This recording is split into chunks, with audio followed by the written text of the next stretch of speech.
এখন আমরা রাস্তার ধারে সরকারি মাইলেজ বা কিলোমিটার স্টোন পরিষ্কার করার কাজ করছি।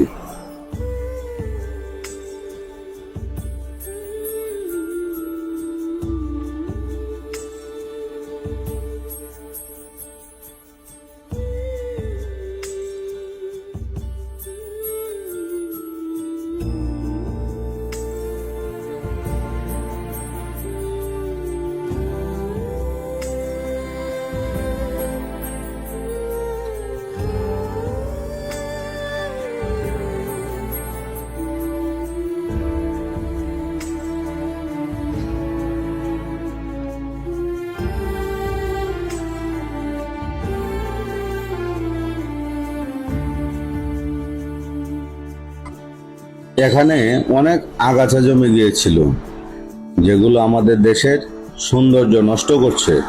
আমরা এগুলো পরিষ্কার করে দিলাম এবং সকলের কাছে অনুরোধ জানালাম, আসুন আমাদের দেশকে ভালোবাসি এবং পরিষ্কার রাখি। সকলকে ধন্যবাদ। ভালো থাকবেন সবাই।